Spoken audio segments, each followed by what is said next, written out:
Grace tabernacle apostolic search உள்ளான மனிதன் புதிய நாளுக்குள் அனுதின தியானம். ஞாயிற்றுக்கிழமை மே மாதம் 19ஆம் தேதி 2024ஆம் ஆண்டு.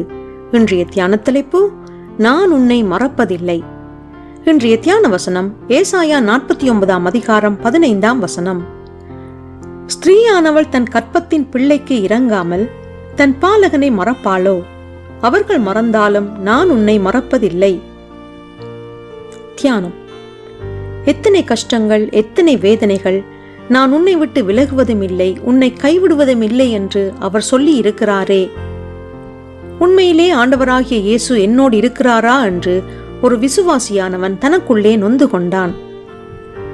அந்த விசுவாசியானவன் மாத்திரமல்ல, முன்னோடிகளாக சென்ற பரிசுத்தவான்களின் வாழ்க்கையிலும் பயங்கரமான சூழ்நிலைகள் அவர்களுடைய விசுவாச கப்பலிலே மோதிய போது கர்த்தர் என்னை மறந்தாரோ, கைவிட்டாரோ என்று அவர்கள் பயந்து திகிலடைந்த சந்தர்ப்பங்கள் உண்டு.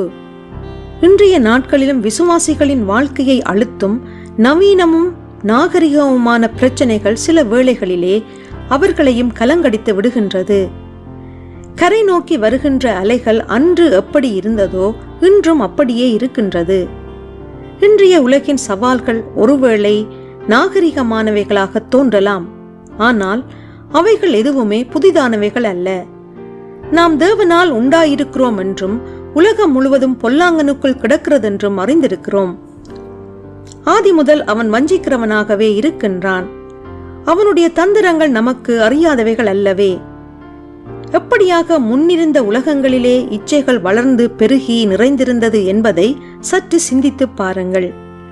நோவாவின் நாட்கள், பாபேல் கோபுரம் கட்டப்பட்ட நாட்கள், சோதோம் கொமராவின் நாட்கள், பண்டைய எகிப்தின் நாட்கள், இப்படியாக அந்தந்த காலங்களிலே இருந்த தேவ ஜனங்களுக்கு அன்றைய உலகங்கள் நாகரிகமாக இருந்தது. ஆனால் அவைகள் யாவினதும் அடிப்படை பிரச்சனைகள் ஒன்றாகவே இருந்தது.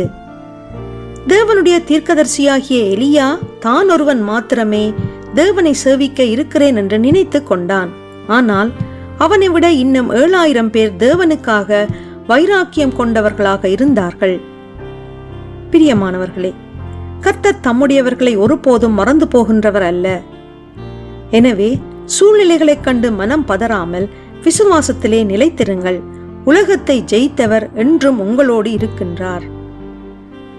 ஜெபம் செய்வோம். இருக்கின்றவராக இருக்கின்ற தேவனே, நீர் ஒருபோதும் என்னை மறந்து போவதில்லை என்ற வார்த்தையை நான் இறுக பற்றி கொண்டு விசுவாசத்திலே நிலைத்திருக்க கிருபை செய்வீராக. இரட்சகர் இயேசு வழியாக ஜெபிக்கின்றேன். ஆமேன். மாலை வாசகம் எபிரேயர் 13ஆம் அதிகாரம் 5ஆம் வசனம்.